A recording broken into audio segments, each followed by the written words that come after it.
All right, welcome everybody. ResV Systems, the interview series continues on. Coach Reslow here, and man, I am tickled to have one of the top coaches in the country, especially at the men's level. Springfield College head coach Charlie Sullivan. Coach Sullivan, welcome, man. Really stoked to have you. How are things going? Doing well, Coach. Thanks for having me. Look forward to our talk today. Yeah, man. When you agreed to come on, first off, I was stunned because you're big time. I'm just a dude with a beard. But really excited to have you on. And I know that there's tons of questions that I want to ask you about the game and about how you view it. But let's start at the very beginning because I know you're a kindred spirit in a way. And I'll tell you how I feel that way because when I got into the game, Charlie, I was a basketball guy. I was not a volleyball guy. I Mhm. started looking around. All these dudes have played volleyball for years on years, and then I was kind of pretending to be a volleyball guy, come from the basketball world. And I remember you and I having a conversation about how you came from the soccer world, and I was like, "Oh my god, finally a guy who's really good at this who did not play it all the time." Now you can correct me if I'm wrong. You probably played a little bit from here or there, but you were soccer, yeah? Yeah, it's and imagine being a non-volleyball person that's a foot shorter than everyone. So at least you had the height to fake everyone out and fool everybody. Exactly. But yeah, yeah, no, the first volleyball match I ever saw was the first one I coached, Wow. and yeah, I was trying to play soccer overseas and not being very successful and needed a job to get some money to live on. So I went to a school and said, "Can I cut the lawn?" I had a painting background. I can paint, do anything. And they said, we don't have that, but we need an athletic director, a phys ed teacher, and a coach at our school. I was in Mm, London at the time in our sister school in Rome. And they flew me out for an interview. I declined the offer because I really just wanted to try to play soccer after college, yeah, focus on yeah. my athletic career. And so I agreed to take it for a couple months, which is an insane thing, right? In the school system to be a teacher or an AD for through Sure. November was crazy. Yeah. But I ended up the first sport they needed a coach for was volleyball, boys volleyball, Mm, and it was the first year of school was co-ed. The school had been previously all girls, and they just went co-ed, and they didn't have a really established sports program. So they were saying that we need to build the sports program to entice more boys to come here. So this season is really important, and it's going to be crucial that we get the ball rolling with this athletics program. And so I mm. walked out of that meeting, and the other guy was with me. I was like, "There's no way I'm doing that. There's way too much pressure. It's way too important. I've never even seen a volleyball match before." And so we had a moment of clarity where we flipped the coin, and I lost the coin toss. I became the boys volleyball coach at Marymount International School in Rome, Italy. And yeah, Wow. I initially contacted our college coach at Springfield College, which I graduated from Springfield College a year before. Mm, He sent me some stuff, and it was the first year that I was like October. I realized I had a pretty good gig. I was making a full-time salary. I had housing and meals in Rome, and oh yeah, oh ended up yeah. saying I would stay the year. And then, but I just started getting immersed in the game, and I had a lot of competitive spirit that I wasn't using for the first time in my life athletically, like competing on a team or competing in a sport. So all that went into an uber concentration and focus into the game of volleyball. Sure. And at this international school, Rita Crockett was one of our best national team players.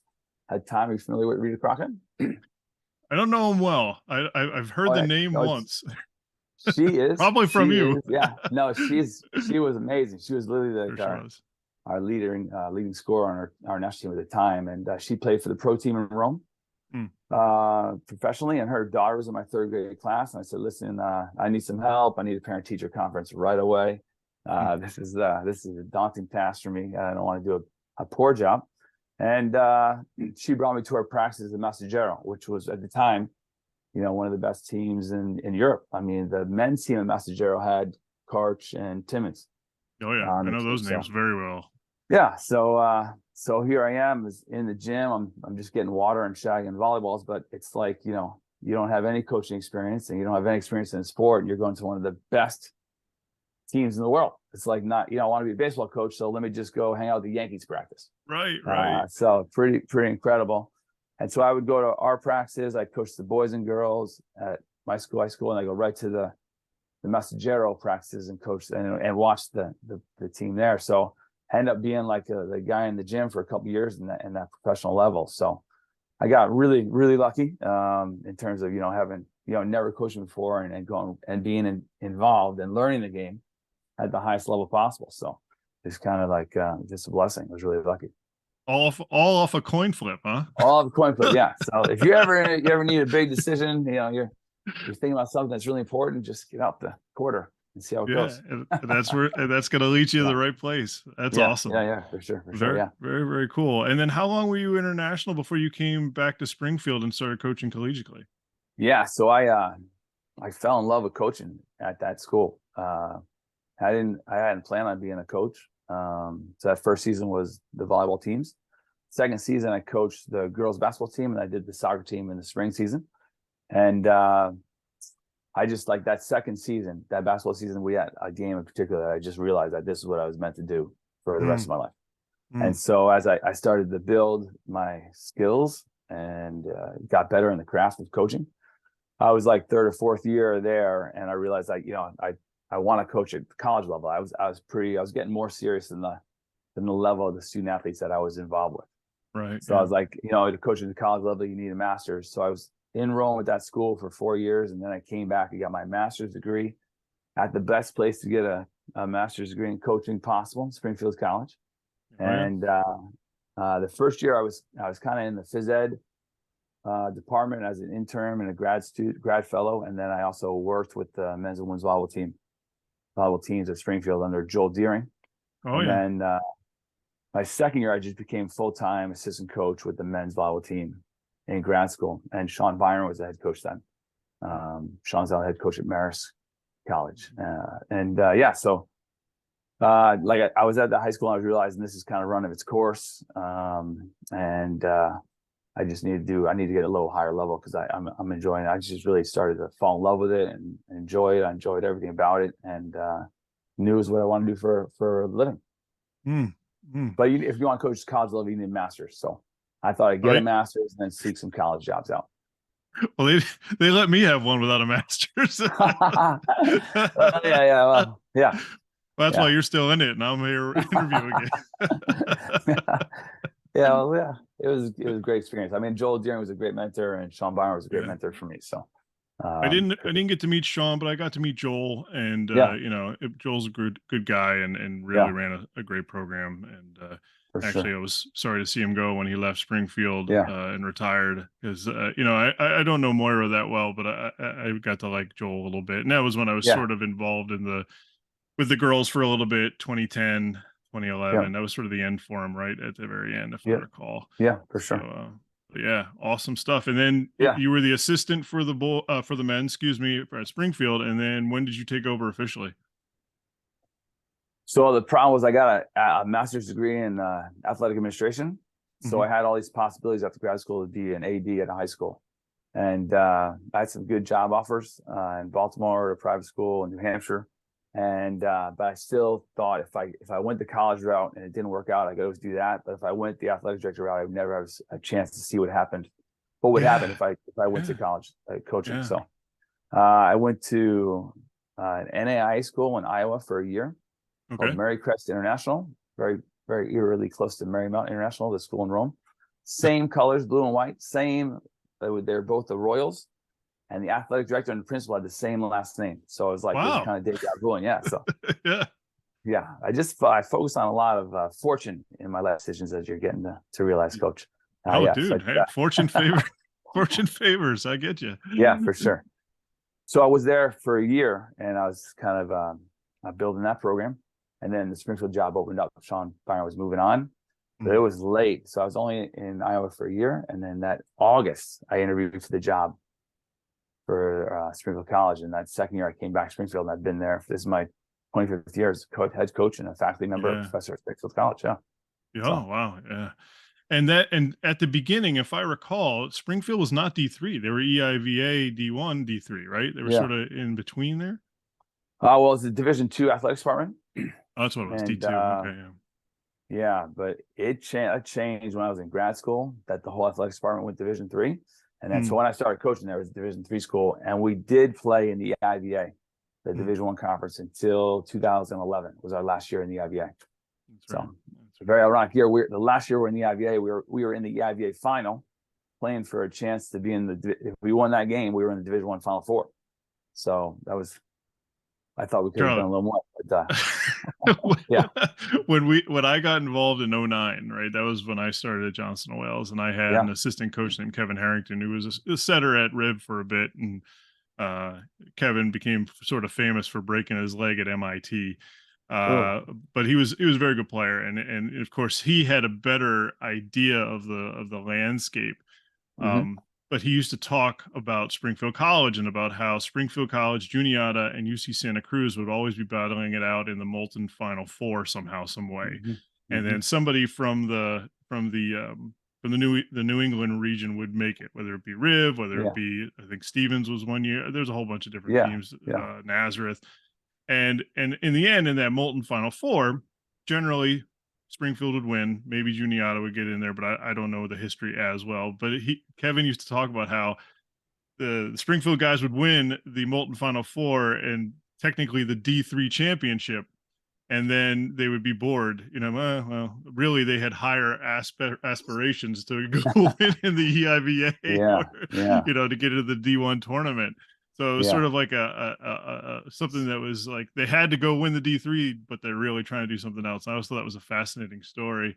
And you were involved in that a little bit. Is that sort of how it felt? Hey, we got to win this one, boys, but we're trying to get the EIVA championship. Yeah, it was really, now that you put it like that, it's a really strange scenario, right? Like some years we could make the Division I postseason and not the Division III postseason. So yeah, we would be straight out in April for sure. We would finish the Molten and we'd go on the road to George Mason to play in the quarterfinals of the IVA. And we always thought at that time, I thought, Scott, that the Division I tournament was more important in a way. And then when what happened was in 2012, the NCAA officially sponsored NCAA men's volleyball national championship. So in 1997, the Molten started. There was about 25, 27 Division III schools that had men's volleyball, and the thought was that if there was a championship that Division III men's volleyball teams could play in, that more teams would add the sport, and so it worked really well. Jerry Manicata and Mike Ricciardi were the pioneers of growing Division III men's volleyball, and when the Molten started, teams added, and once you get to 50 teams, the NCAA will recognize you as a national championship sport. And it took till 2012 or 2011, there were 50 teams, and in 2012, once the NCAA sponsored a national championship for Division III, we were no longer allowed to play in the IVA, the Division I conference and postseason. So we were kind of out there, and that's when all the Division III schools started to form conferences. And then no one wanted us in their conference. There's 3 conferences in New England, but they all said that we would take the AQ every year, and they would never have a chance to play in the national championship. So we were ousted. Most of those schools haven't played. Most of those schools haven't played a national championship anyways. Yeah, I don't know. I mean, it's hard for me to say. But if we had joined a conference, that would have made everyone better, or we would, I don't know, gotten worse or whatever. I don't know. It's hard to say. But I think they're thinking maybe too that it put us in a difficult situation to be an independent. But it did make it require more work to be successful as independent, but it's also helped us be successful as an independent. We've had a good run here where we have access to the championship. We've had the ability to play a good strong schedule. With a conference schedule, we don't get to choose our matches, and I've been able to select the matches year to year, and so it's actually worked out to be a little more favorable. Although at this time we are looking to actually our official athletics conference at Springfield College is a new MAC conference. And we're looking to possibly create a new men's volleyball conference with a new MAC.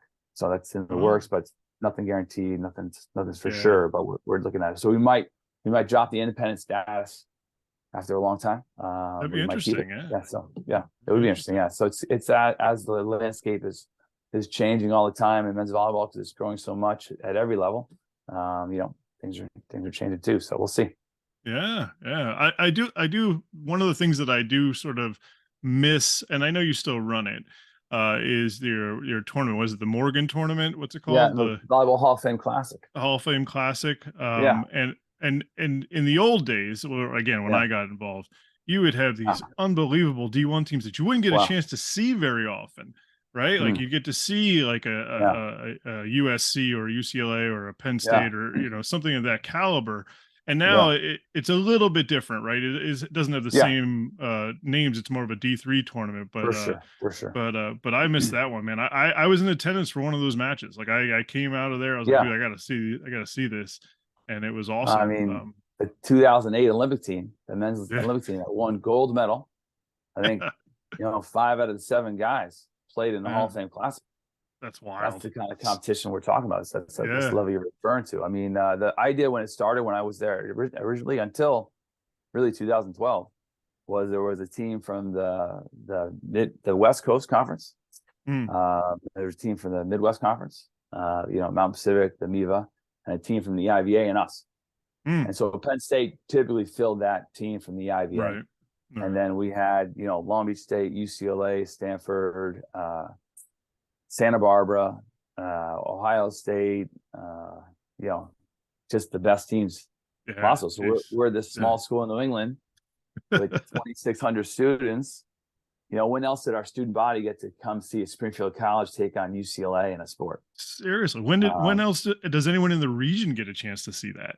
yeah, Like, it's a we big had deal. one match with USC. It was a Friday night match, and Friday around noon, it was a blizzard.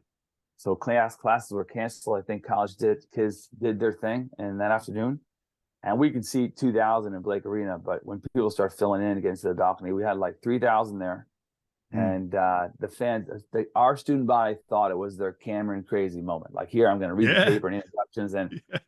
I was on like Donkey Kong. It was I've never it's there's been some moments like that in our gym that have been pretty intense, where we've had so much support and so many people there in attendance. It's been pretty cool. So it hurt us because I Mm. gave it 1,000 T-shirts out to the first students. We were playing USC that said, "Who needs the U? Because Springfield College is better than USC."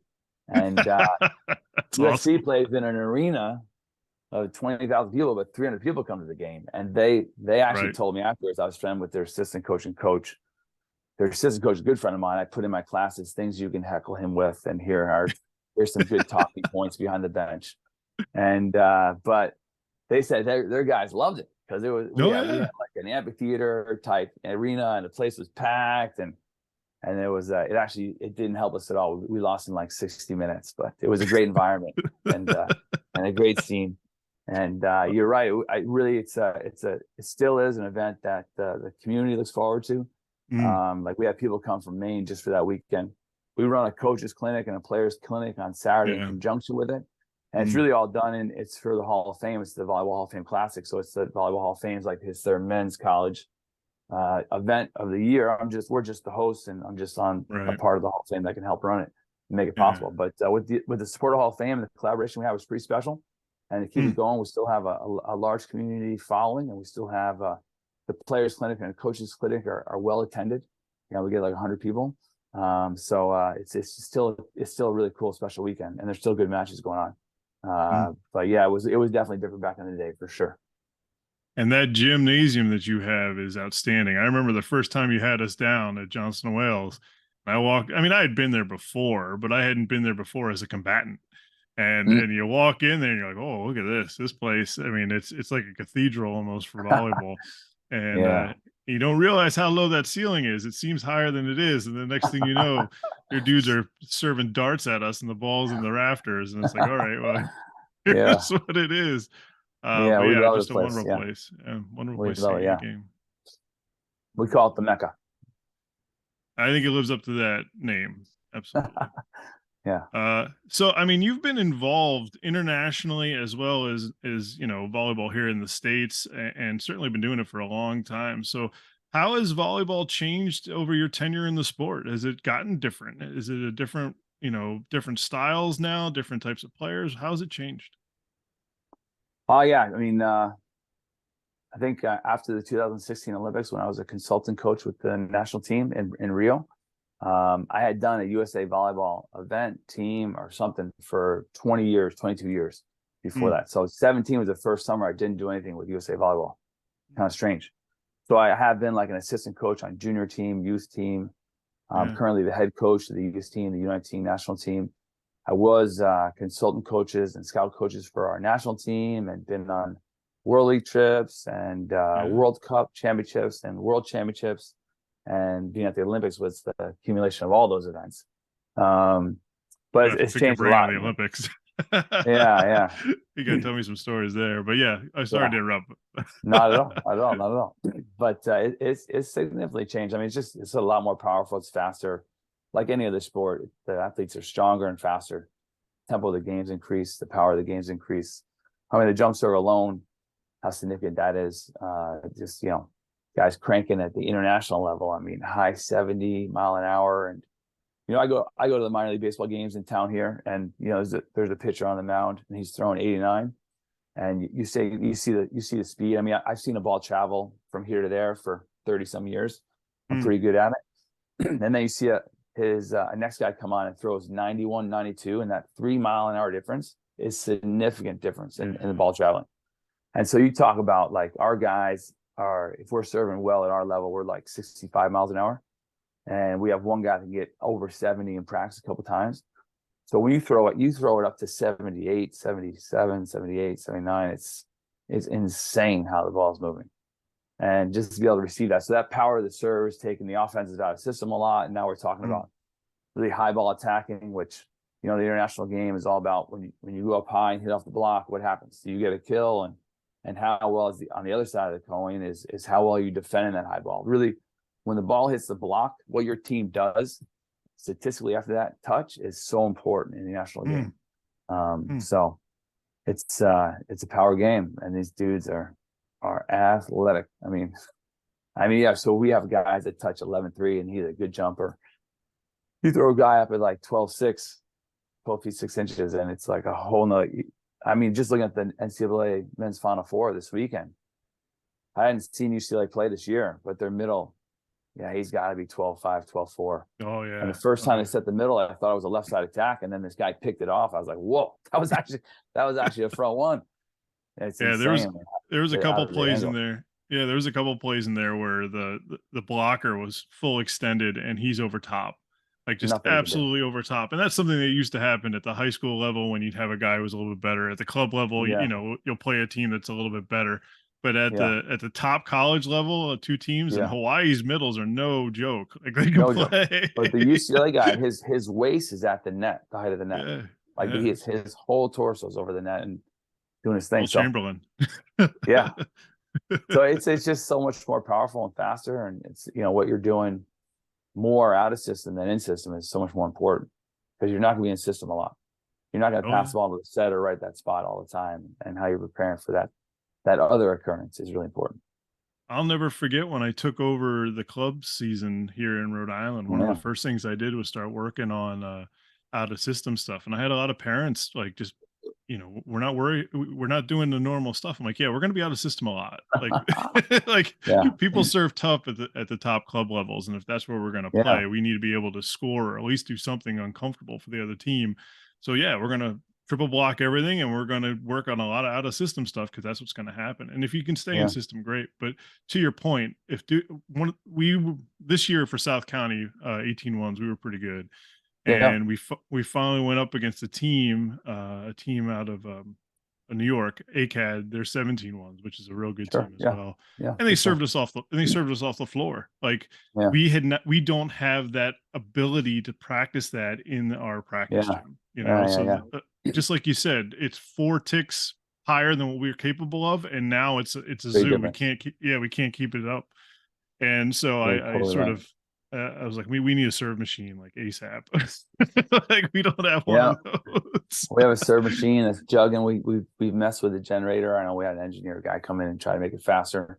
Oh, no way. Yeah. We have it up at 20 feet. We have it at 15 feet. We have it up at 10 feet, just so the guys are seeing less response time or reaction time available. We get guys on boxes hitting balls at servers or passers. So yeah, I mean, any way you can try to recreate But changing the server from the baseline to 20 feet and 15 feet is good practice. Like the softball pitcher, their Division I softball pitcher is throwing 78, but she's 10 feet closer than the baseball. I don't know exactly, but she's closer than the baseball pitcher. So it's more like a 95-mile-an-hour fastball.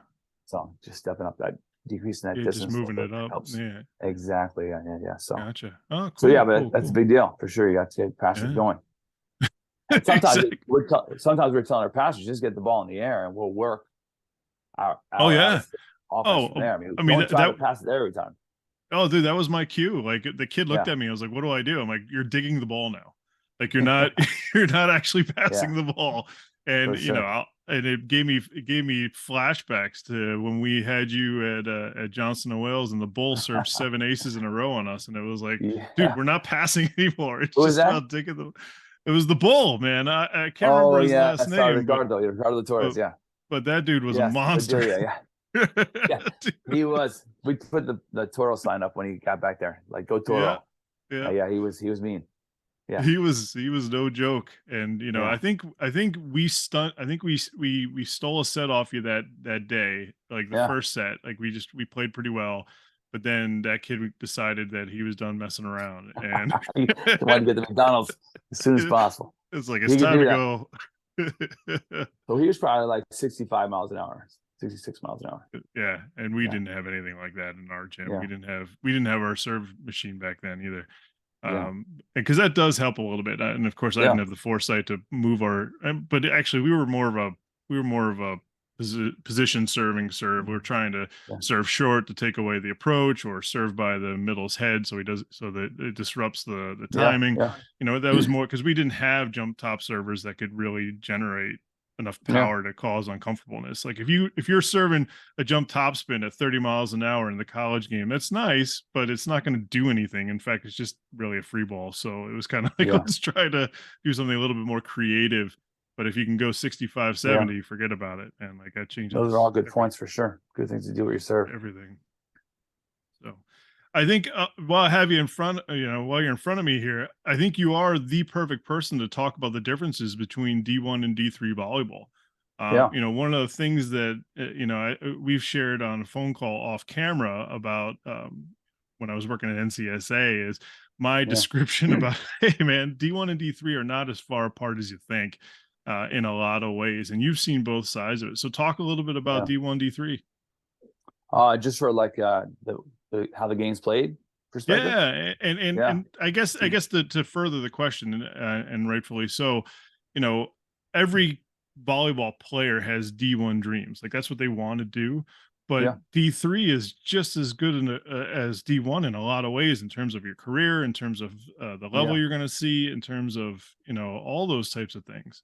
So you have that experience of being in that world where you were, D2, D1 type team, and then do D3 and all that fun stuff. Yeah, for sure. And when I coached the U19 national team, those are all commits like Hawaii, and those are the guys. Too. Yeah, so those are the next national team guys. So, I think first of all, I always say you don't win Division III national championships with Division III players. You win them with Division I players. Sure. So we talk to guys that are looking at Springfield and looking at Division I schools as well, which is most of our recruiting class. We talk about the advantages of being a Division III athlete as compared to a Division I athlete. The scholarship thing is a weird thing for me. It's a contractual obligation, which I need you to perform to keep my job. And that's the relationship that, it doesn't necessarily automatically happen like that with Division I coaches and players, but it is there. And it is a binding agreement that you're going to come to practice every day. You're going to come to video every day. You're going to do lifting every day. You're going to get extra reps every day. You're going to hit this. And if I'm giving you all this money, if you're hitting below this, we're pretty much stuck because we don't have anyone else on scholarship. So that's right. That whole relationship, I've never been envy of having as a Division III coach. And so just having a more holistic relationship where we're both enjoying the passion of volleyball is something that's a good talking point for guys who are looking at Division III and Division I. And I think you're right. I mean, I think that it's gotten a little bit more in like the last 4 or 5 years. Division I's gotten a little bit stronger and faster in Division III. I think Division III might 6, 7 years ago was pretty tight to Division One, not pretty tight, but closer to Division One. I think it's the level, the physicality is a little different right now. Like the kid who set for us last year at the Pan American Cup, the U19 national team, he was a 15-year-old 6'8" kid from Texas. His dad's a ex-offensive lineman in the NFL, and he's just physically huge. But not only is he physically big, he has a very mature thought process. Like we would give him things offensively, which we didn't know if that'd be too much, and he would handle it really well. And then we thought maybe we give him something else, but that might be too much. And we'd give it to him, he'd handle it really well. So he's also more mature mentally, more mature as a person. Good at handling responsibilities, communicates well for a young guy, and so he's just farther along. So there is a difference with Division I athletes and Division III athletes in that regard. But the game is different. I think the top Division III teams still play really well versus mid-major Division I teams. But that tournament this weekend, the Final Four, there's not a Division III team competing with that Final Four. That's jump serve, like I'm talking about the same thing with the international game, how different is the jump serve's harder, their serve receive is better. The block is physical, their out of system play is better, their high balls are better and stronger. I hadn't seen a Division I Final Four in like 4 or 5 years, and going down to George Mason last weekend, I was like, yeah, this is different. These guys are balling. They're really good, and they can serve hard consistently and still maintain a good percentage of errors. We're trying to get 80% in with our jump servers, and they're doing it, and they're serving harder, and they're doing it pretty easily. So they're just really consistent with it. So it's pretty interesting to see. Yeah, my talking point always was at the NCSA thing was that, in terms of the top 15 teams in D1, D2, and like you said, those teams would be included in the Final Four. Like that's as close as our sport men's wise is to professional volleyball. Like that's as close as we have. I mean, we do have the VLAs coming along a little bit, and there's some other little things popping up, but in terms of professional volleyball, that's as good as it gets. And then 16 to the rest of D1, D2, and then top D3, and then top of NAIA, they can almost sort of all be playing and competing against each other. I mean, who wins, who loses, a lot of it, like you said, depends on physicality, depends on some other stuff as well. Maybe in terms of maturity, in terms of understanding the game, all that fun stuff. But in general, it's not too far off. Like you could take, certainly your program and do, like you said, some mid majors and some NAIAs, and you would be pretty successful. You wouldn't have any issues. But certainly, sorry. Vanguard won the NAIA national championship this year, and we were pretty tight with them in our January match time. It was January for both of us, so we were early on in our growth, and they were as well. But it was a close match. I mean, we went 4 and we lost a deuce game, so we're right there with them. Yeah. So I think there's a top 15 teams in the country that are playing real, almost international ball. And then I always felt that the rest were at least comparable. Again, there are different attributes that create a better situation for other teams versus others, but I think it's comparable. For sure. I think the other big thing, Scott, is that there's more Division III teams playing at a higher level now. Like you said, it used to be, Springfield, Juniata, Santa Cruz, playing really well. But now there's 9 or 10 teams that could, win the national championship. So it's pretty cool. It's definitely growing. I think it's growing at every level, like I started with. Yeah, and I think that's going to continue, hopefully around my region, so I can get back in the game a little bit. But no, I think the league is definitely different from when I started in 09. And I started from a completely different place. Johnston & Wales was sort of in massive rebuild mode when I took over, and to see where the game has gone and the type of level that you're seeing, no question, in the old days, like you said, handful of teams, and now every region and every conference that I see has at least 2 to 3 teams that can do work, and from there, where does that go? And that's what makes the tournament fun. Yeah, for sure. That's a good point. Talk a little bit about the athlete itself. And I actually asked you this question, I don't know if you remember, years ago when you visited Johnston & Wales. I was like, hey man, have you found that the athlete's different? Are you having a hard Uh, time getting kids to believe? Are you having a hard time getting kids to train? and at that time, I said no, right? It's you did. You said, dude, Right? Yeah. you said no. So I I'm don't gonna ask remember you the again. instance, but I definitely was one of the last coaches to jump onto these guys are different. These kids are different nowadays. Yeah. Yeah. But I think the pandemic's affected us all. I mean, Oh yeah. for sure, Yeah. it's different. And we still have guys that who are this year fourth year academically in men's volleyball, and they've only used 2 years of eligibility athletically. So they still have 2 more years to play because their freshman and sophomore year, freshman year shut down, excuse me, in March. And then sophomore year, not everyone was able to play. We played 6 matches. So they got those 2 years back eligibility wise. So, that was a crazy time. That was a crazy time for everyone. I think everyone was a little bit sensitive, and coming out of that, I think we're still a little affected. There's probably going to be some 10-year study. But I think that we're still feeling the effects of that. So I think just paying attention to how everyone's feeling, having good relationships where you communicate really well, so you can be in touch and be a support system for players. Now it's different, and also I think physically the current athlete out of the pandemic hasn't done really things physically the same level that they did 10 years ago. Yeah. So yeah.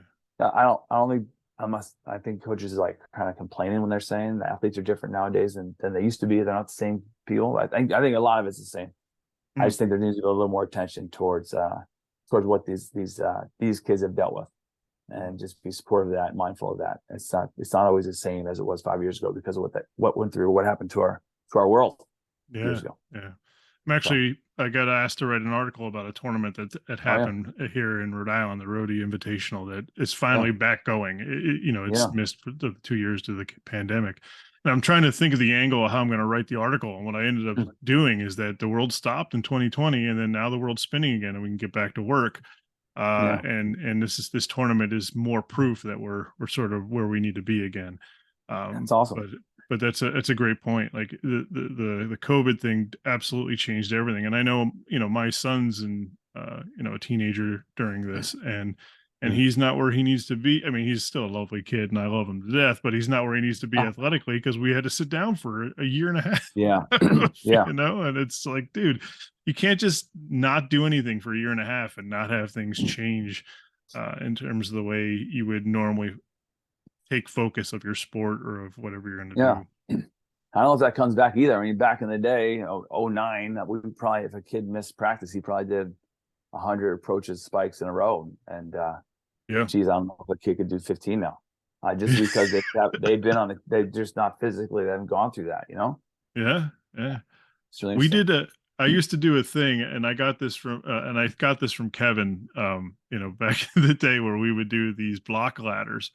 And you have to, it's not, it's sort of it's certainly a physical, endurance type move, and it's to get your body in the blocking way. And what you Yeah, do is you just go up, do 10 blocks, and you sprint back, and then you do 9, then you do 8 and 7, and yeah, just keep going back and forth.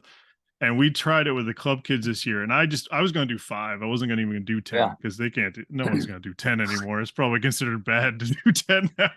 There's probably an acronym for that. Yeah, Yeah, but with the 5, like, we couldn't get kids to do 3, and it was yeah, like, guys, I mean, I know it's hard, but it's gonna make you better. And that was the other thing, a lot of explanation about, hey, this will make you improve. It's just hard yeah, right now. yeah. I don't know why that is exactly, Scott, but that's definitely a factor. Yeah, yeah, I mean, like you're saying, there are bylaws and bylaws that have been created to protect the definitely, athlete from a coach certainly. going overboard. And there have been tragedies that have happened, unfortunately, that causes us to pay more attention to these things. Mm, But in general, like I don't know, just like that common activity that you're sharing is just not the same for some reason. I don't know exactly why, but we have to be mindful of that as well. Maybe these kids are breaking down quicker physically than in the past. yeah, yeah, and there's hope that now that things are back to where they need to be, at least in terms of the athletic steadiness, that Yeah, people will build themselves back up. Because I mean, yeah, human beings are massively adaptable, and certainly they can snap back into an athletic world that is going to be better for it. But yeah, there's that blip. Yeah, there's that yeah, blip. for sure. Piggybacking on that last question, has the recruiting process changed for you? Oh yeah, there's just a lot more club teams out there. You got to, when you Mm, say you beat the bushes and you do a good job working hard, you mm, recruit well. Now there's just more places to go. The availability that you have to all possible recruits, the number of emails and videos that I always feel like if someone's going to email me, I want to return their email. mm, But a club coach will come up and say, "Hey, this guy contacted you," and I'll look. I'm like, "No way, they didn't contact back." And I look, and it's in my spam. mm. But not only that the kid contacted me and expected a return, which I think that's valid, but the timeline they expect to return is like it's pretty different. So, but that's on the other side of that coin. It's also been beneficial because instead of going to Detroit to see a kid play, you can just email me his video now. Yeah, we used to have offices full of VHS tapes with recruits on them, and a pile of hundreds of tapes with here's Scott, here's Joel, here's Yeah, yeah, Bob. So yeah, yeah, yeah. yeah, but so that's been easier. That's easier. Um, yeah, it's just a little more. Mhm, mhm. Yeah, the recruiting world changed a ton, and I still, again, going back to my quick NCSA spot, when I was Yeah, there, I had a lot of kids that were like, "Hey, I can't wait for coach to come see me play at my high school gym." I'm like, "That's not going to happen. Like, yeah, there's not enough time, hours in the day, and it's too expensive. That word of mouth is going to have a kid, have a coach recognize you and go to your gym to see you play."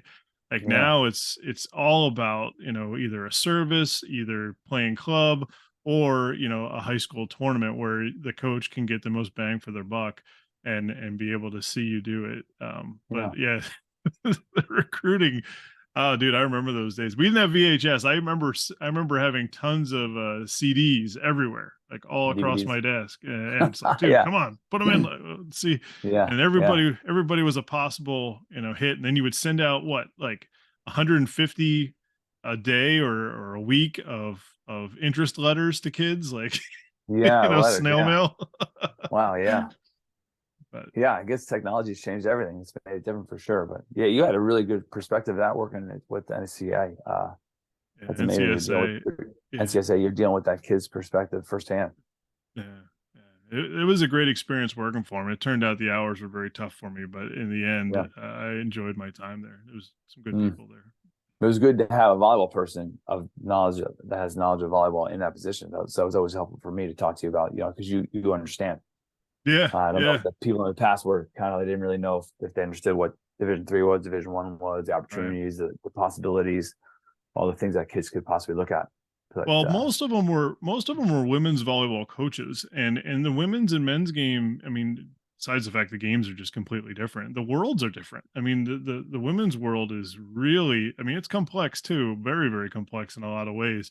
But it's the things that are going to work and be beneficial to student athletes from the women's side, not so yeah, much going to translate on the men's side. Like, hey, yeah, you know, we're not going to send it. Well, I guess some things are universal in a sense. Like, hey, if you're not playing, tip top club team and starting and banging 20 kills a set, you're not really going to talk to UCLA. So, like, let's find somebody that works for you. yeah, But yeah, the worlds are different, and I think that was one of the reasons they liked me. It was like, hey, I had this different skill set. yeah. That was great.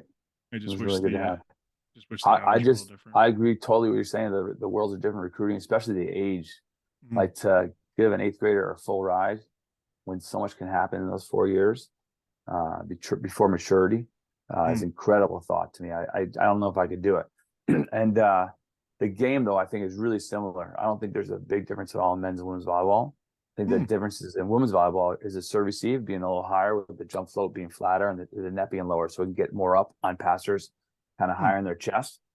And then just some patterns, like there's more slides from the middles and more patterns going on. But other than that, I think the game is exactly the same. And working with Huma Touchin on the '08 team that won the gold medal, and then Mhm. he transitioned into the women's national team coaching position in '09. And yeah, he would say the same thing. It's the same game. It's just different serve receive a little bit and different routes. Mhm. So I think That's I interesting kind of agree with that. Yeah.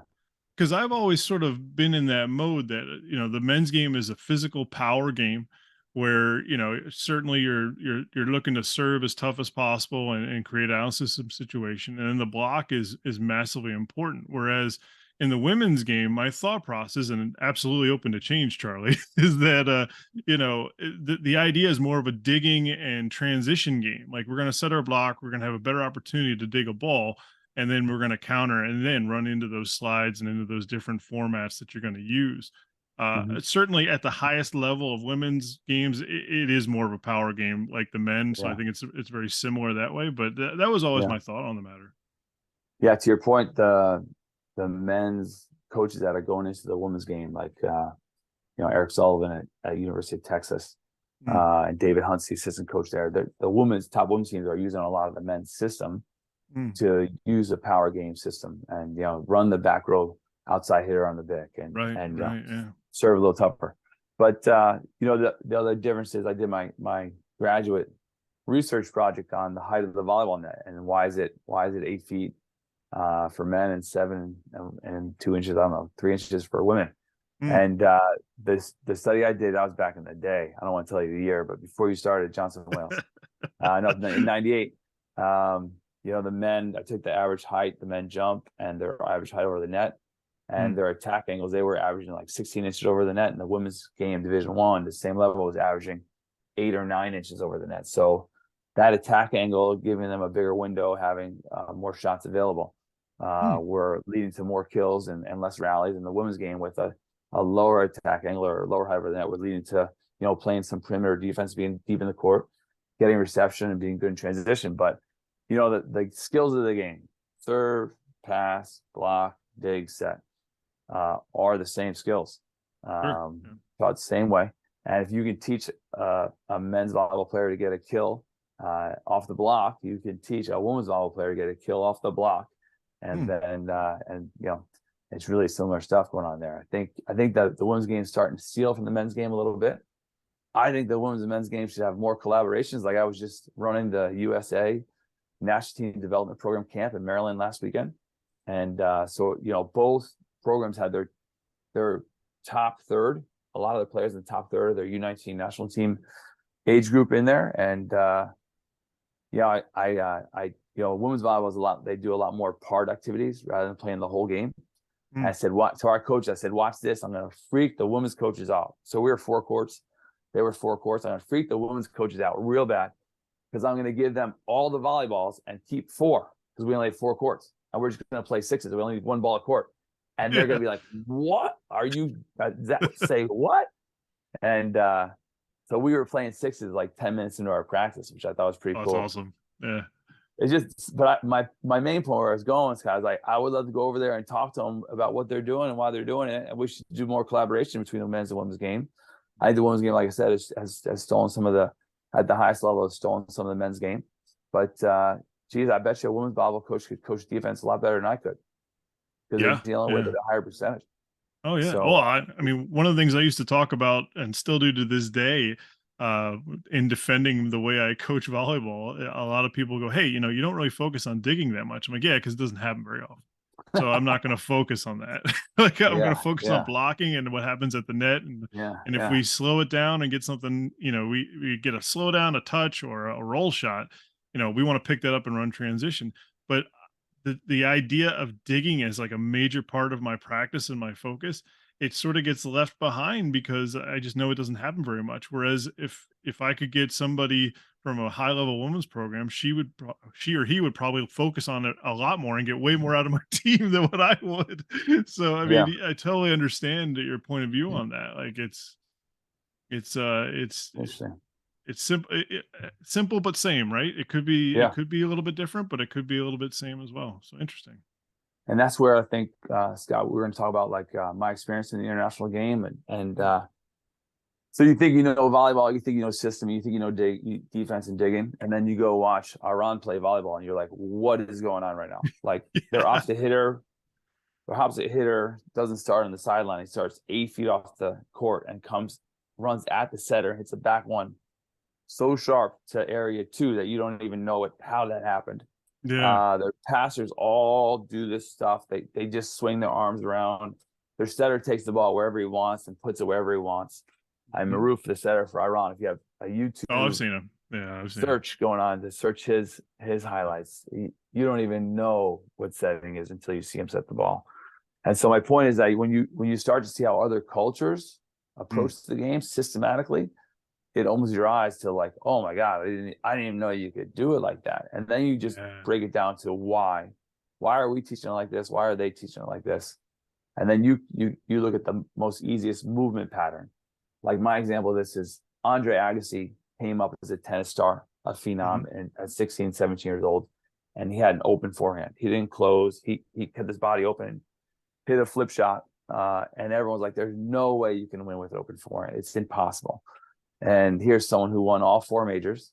Oh yeah, all four majors, and which is limited. Like 1% of the population that's played professional tennis has ever done that. And at the same time, if you look at tennis today, no one hits a close forehand. Everyone hits an open forehand. Right. And the myth around teaching the forehand was broken, that it needs to be done this way. He did it because he was a rebel, and he did it the way that was easiest. And so I'm always looking for the easiest way to do it that's most effective. And you can get a lot of that kind of you can kind of feed your curiosity there by watching a lot of other cultures and how they approach the game. I mean, Argentina plays volleyball like they're so good defensively and blocking D, and they're just such smart players. I mean, it's incredible. So I think if you're saying it has to be this way, if you're looking at it, opens your eyes to see a different way, and then it's makes you boil down to what's the easiest way. Like we have things that I battle my guys on for 20 years. Like, don't do this, don't do that, and every year they're doing it. And in my head, I'm like, why? Obviously, this is not easy for them to do, or the way they're doing it is the most natural way to do it. Right. So why don't I teach around doing it that way? Because that's going to be most effective. That's the most natural movement for them. So I'm always kind of looking at skill development and systems of play and how we're doing things in that regard. And getting back to where we started, I'd love to do more collaborations with those high-level coaches in Division I women's volleyball that have that background. And we can do a lot of things together. That'd be great. Oh, I'm with you. I mean, my favorite part of the game now, my favorite part of the game at the beginning was just the excitement of it, the hitting, the blocking, all the fun stuff. Like, yeah, that's what everyone likes. But now my favorite part of the game is when I see something I haven't seen before. Like when I see something that's different, when it's done differently, just like you described, and I'm like, oh, I want to know why that's happening. Like, why do they do it that way? I think you just described it perfectly. I'm not going to try to recreate what you said, but I think it's perfect because that's my favorite part of the game now. Oh, why is that happening that way? Why are they choosing it to do that way? And would that work for something that I'm trying to accomplish? Like, oh, that's what makes the game fun in a lot of ways, because there's many different ways to do it. I love that you brought up cultures. Like, that's awesome. Like, different cultures have a different way of approaching the problem or approaching the system. So cool. So cool. Really cool. I'm absolutely down with that stuff. That's really cool. Neat. All right. So let's talk a little bit about, some of the crazier situations you've been in as a coach. Now, before you get going, I know you probably have just trying to pick out one, but I will say this, like, as somebody, who's wanted to get better in the game, I've always been looking at coaches, the collaboration aspect of learning through other coaches, to the point where I would be silly. Like, I remember, well, I forget what it was on, what app it was on, but I was able to get, it was probably Vassar. Vassar had a live stream going, and I was able to get it on my television. And so it was Vassar Springfield, and I want to say 2 years ago, maybe even 3, and well, it wouldn't be 2020, but it was definitely recent. No, maybe 19. Anyway, the point of the story is that you lost set 1. Vassar, I think it was the first time in a while that they had actually taken a set from you. And their camera was absolutely right over your bench. Like, where they had placed their camera was right over the bench. And I paused the feed, and I turned the volume up to like 100. And then I started the feed again because I wanted to hear what you were going to say to your guys. And what you ended up saying was, and I'm paraphrasing because I can't remember it completely, was that, hey man, they stole one from us. Being bummed about a lost set is a choice. you have to change your mindset and we're going to be just fine. And I was like, oh, that's awesome. So great. Like I'm going to use that. And I've Yeah, used that in different situations. Hey, being bummed about something or being mentally, upset about something is a choice. You can change that yeah, choice. And, yeah, yeah, for and sure. so, and so like the idea of learning from each other is really big for me. And then the secondary thing, which goes back to the question, which is, those crazy moments in your college coaching career oftentimes help catapult you to the next, plateau. So I'm just curious, what are some of Yeah. your crazy moments as a college coach? Well, to that first point, that's the uniqueness about our sport, right? We still use that theme now. Your choice, you're choosing your emotions. Sometimes I yell at our trainer. I go, Tina, are you in a good mood? And she'll say, yes. I say, who chose that? And she'll say, I did. And so I'm trying to say the same thing to our guys. I Yeah. used to, when I started coaching, bring up Orphan Annie and sing the song "The Sun Will Come Out Tomorrow" after we got Mm, bombed in a game, because that's the uniqueness of our sport. You can totally get obliviated in game one, and you come at game two and start anew, start fresh. mm, It's yeah. 0-0. I mean, Yeah. you could be dominating a team, but you have to start the next set, level score, and there's anything can happen from there. So it's kind of a genesis of the game, which is, I mean, if you go up by 20 in basketball, that lead stays the whole time. There's not a lot of Right. sports that you just have to start over again. So, but I think, I mean, crazy things happen. I think of like crazy, funny things like this is crazy. It's happening right now. So I'll go one from our Springfield College team. I'll go one for international. Sure. And our Springfield College team, we played Juniata back in the day, like you were referring to before, the NCAA sponsored championship. So the Molten was us and Juniata, and it was a big time rivalry. Before social media presence, Volleyball magazine would send someone, they'd fly someone to the match to cover it in the magazine. Mm, Before Instagrams, you could post results on the internet. It was huge. And we're going, to go to Juniata is like a 6.5 hour trip for us. And the last hour, you get to Penn State and you go south, and the last 10 miles to Juniata is over a mountain. oh And yeah, so we're I going remember. up this mountain. Yeah, you've been there. We're going up the mountain, and the bus driver starts swearing, and he's this and that, he's livid, and he's saying, get down, get down. So I don't know what that is. I'm a young coach at the time. So we're literally all in crash position. And going down the mountain, that one of the back axle broke or something, and the front of the bus was in the lane we're supposed to be in, but the back of the bus was in the other lane. Holy And smokes. yeah, being a young coach, I was like, are we going to make warm up? Yeah. Not are we Here gonna die? we're literally But all sitting there in our seats in a crash position. And I guess I was young enough where I didn't really think globally or a larger perspective about safeties of people's lives. I was just really, are we going to be there for warm up? And so we made it there and traumatized by the trip, and we got off the sure. bus and played. And but it was a crazy, crazy experience. But I think the other craziest thing we've ever had happen to me is when we were in the Olympics, when I was with the team. Volleyball goes to the last day of the Olympics. So Yeah, the that's medal right. match is the last day. So like Yep. the swimming finishes in week one, and the Olympic Village is like, for 20% of the population, is a frat house. And the other 80% of people are trying to sleep because they're trying to win a gold medal. It's That's right. insane. That's when all the swimmers get like written up in TNZ and stuff like that. They yeah. So, but Well, there is a lot of pressure and a yeah, lot of steam to be blown off. when you haven't eaten an Oreo cookie in 4 years and you get a chance to Yes, have an Oreo cookie, you eat the cookie. But that's right. you're right. There's a lot of steam to be blown off. But so we're going to the bronze medal match, and the soccer stadium was right next to the volleyball arena, and the soccer stadium had the gold medal match and their bronze medal match too. And we're literally going to turn into the road, and it's closed like with military police. And we have a Brazilian guy, but he's not getting it right. So the guy goes, go down there. We go down another road, it's closed, and there's like guys with machine guns and Oh barricades, geez. Oh because they're geez. starting to set up trafficking and take people away from the soccer stadium, which is going to draw in Brazil 100,000 people. Right. Volleyball draws 40, 50,000, but it's just not as big as volleyball. As soccer for sure. And it's turned into like, I'm trying to tell the translator guy, like, hey, you need to go and tell the army guy that we need to go, because we're starting to run late. And once you go Brazilian traffic, it's insane.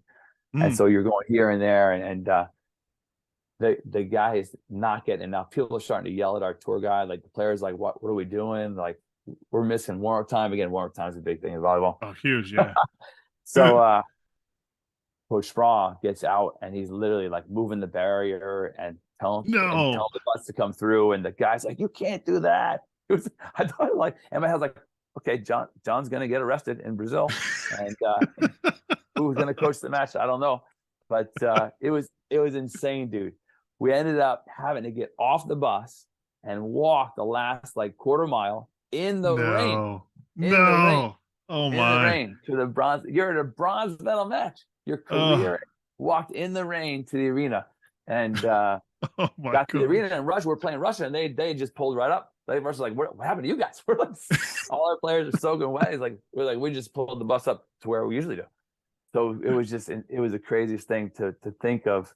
We're playing in the biggest match of these guys' career, and Yeah. we're walking in the rain like a club team, coming out of the hotel, going to the Omni, from the Omni hotel Oh, to the convention center in the oh rain. my It was goodness. insane. So I some don't of know that's that crazy, right? that image of Sparad moving moving I barriers and thought Sprou's gonna be on TMZ and he might be in jail. What I was like, should I help? I mean, I'm supposed to be helping out here, but I don't know what I could do in this situation. I don't know if I want to find myself in a jail cell hoping for Yeah, a GoFundMe to get John. home. Exactly. Yeah. Oh, Oh it's my funny. goodness. Yeah. That is So we wild. lost the first two games of that match, Mm, and Reed Pretty came in, who was a veteran player on the 12-person roster for the Olympics in 16, and he played in Russia for a number of years, and he kind of led our team to a reverse sweep with 1-5 I for the bronze remember. I medal. remember. Yeah, pretty cool. Yeah, So and Reed yeah. was up there too, right? He was he late 30s. I mean, he was an older Yeah, yeah. player. I don't Yeah. know exactly, but yeah, it was the end of his career. That's the last time he played indoor. He Yeah, went to the yeah. beach after that. Yeah, yeah. He put on a show. So, He was amazing. oh, He was it amazing. was wild. Great way to go out. Yeah, Oh yeah, I mean yeah, this is what you dream of, right? At least yeah, getting one more shot at glory and then banging away and doing for some good sure. stuff and cool Yeah, it stuff. was great. All right. Couple more questions for you, man. And again, I appreciate your time this morning. I really do. Okay. Yeah. Yeah. Thanks The for having me. first is, and this is more for like the coaches and the players that follow Yeah. ResV. You know, what is one thing that you think a coach should know that he probably doesn't, or she for that matter? Oh, that there's really only two tools that you have to be an effective coach: what you say and what they see. Hmm. So I think the development of coaches comes into how they talk to athletes and the words they use and why they use them and how they structure them, and how positive they are, but how positive specific they are. Not just great serve, but what really happened. Your torque was great that time. That's why I went so Hmm. fast. So I think realizing that your number one weapon is your voice, and the other thing you have is what they see. Unfortunately, your voice is insignificant compared to what they see. Hmm. So if I was a great tennis player and I showed you a forehand, I go, hey, do it like this, and you would watch, and you would be learning more than if I said, prepare your elbow back and step with open Yeah. forehand, go back to tennis. And the sight is the most important thing. The image is the most important thing. Like when my son was 11, he'd have all his friends over in the backyard, and every one of them were doing, and I'm sure no youth basketball coach had ever taught this, and they could do it efficiently, was the step back, cross through your legs, step back, crossover, and Right. 3-pointer. Mm-hmm. No youth sport basketball coach ever taught that, but they love watching the Steph Curry videos and James Harden. Oh, They yeah. see it, and that's the most effective way to learn it. So I think to give your athletes a chance to see a good rep, and I think that's where some communities are a little like underdeveloped. We should be exposing our kids to more high level volleyball. Hmm. I talked to you at the end. I'm doing a camp in Rhode Island this summer. I do a camp every summer in Rhode Island. I just know that Right. eighth grader hasn't seen the game. So almost for me to put a TV up in the back of the gym and say, this is volleyball. Let's do it like that. Yeah. That's almost as powerful than me going through the 5 most important cues and service receive. Hmm. And then the second thing is how comfortable I'm making an athlete feel, how I'm meeting the athlete at their spot. Hmm. I'm not demanding they come to me. I'm meeting them at their spot. Then I can really get into them and kind of, massage them a little bit or mold them a little bit. Hmm. So it's really Awesome. important. Yeah. No, those are great points. Absolutely. And then the piggyback to that question is, take that question and add it to what's a player? What should a player know that they probably don't? Student athlete. So I mean, if you want the truth, the players don't want to hear it, is that it all comes down to hard work. That's Yeah. right. But if I just That's right. said to a kid, you got to work hard, that's not mean that kid that spot. I gotta sell them a little more. Mm, But yeah, I mean, the more you put in, the more you get out. The more you give, the more you get. The more you keep, the mm, more you lose. For sure, how hard you work at anything is going to mm. lead to your success. So how habitually good are you? Are you clean your room, make your bed in the morning, do your homework? So how when you cut the lawn, do you have an achievement motivation to cut it perfectly, or do you have an achievement motivation to, just get it done?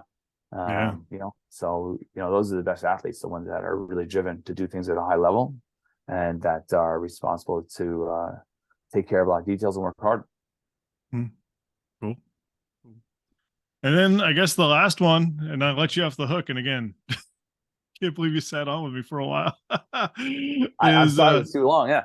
no, it's not too long. I mean, I can keep going. I gotta let you go do other things. This is what I gotta let you do. What's the future hold for you, Mr. Sullivan? What are you doing next? Well, I'm really psyched.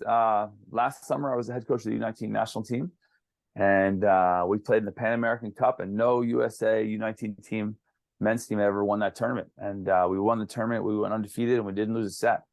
And Wait. that win qualified us for the World Championships this summer. So we're going to train in Colorado Springs because Argentina is hosting the World Championships. Mm, And they put the tournament in a rural hill town, which is twice the altitude of Boulder, Colorado. really? So Wow. twice as Okay. high So as that's gonna be Boulder. different. So it's Yeah. going to be at altitude, which is going to be really challenging. So we're training in Colorado Springs for 10 days to kind of simulate that as best we can. The Olympic training, Colorado Springs has an Olympic training center, which is going to be good for us.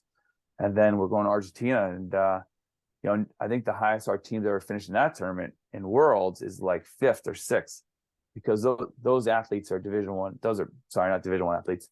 Even better, they're professional athletes. If you're the Mm, best 16-year-old in your country, you don't go to JOs or AAUs and play with your club team and maybe move up to play teens. You play with the pro league in your country. that's right. Yeah. So they are professional level players, and they're really experienced. They're really developed.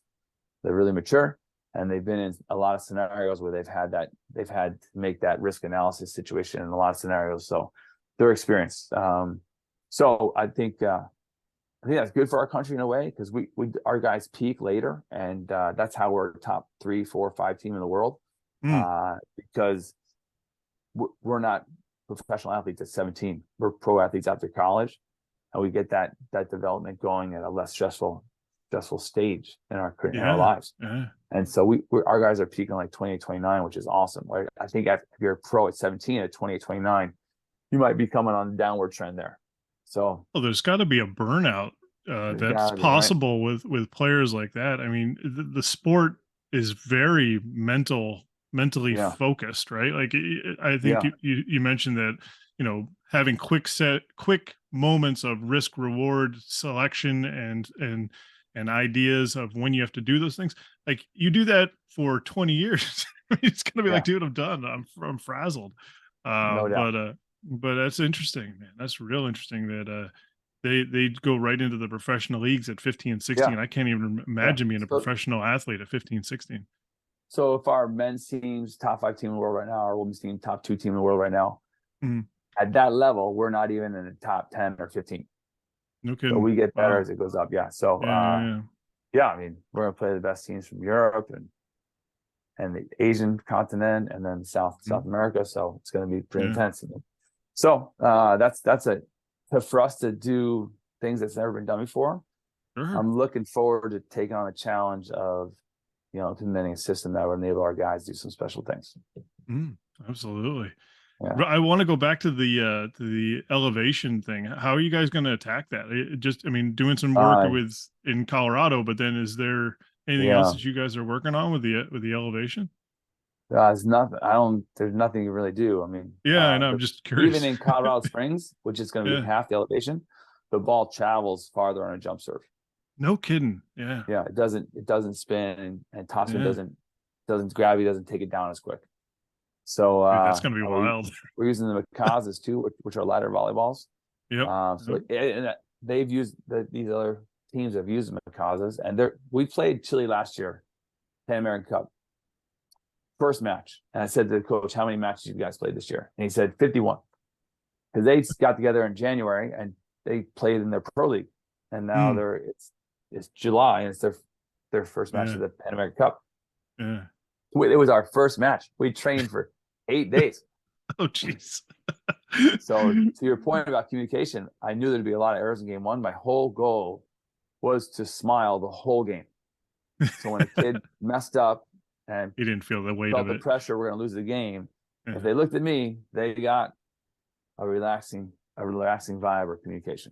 So we won that game 26-24. Then they didn't score over 20 in the second and third game, and then we didn't lose another set. So yeah, it's pretty cool. But yeah, so these teams have a lot more experience, and with the ball, with everything together. So it's going to be a huge challenge, but something I'm really looking forward to. We have a really special group of guys in the age group right now, and they've done a phenomenal job. We've done a lot with teamwork. We're doing a lot with leadership and mentality. So hopefully those things with the volleyball can just do some phenomenal things that's never been done before.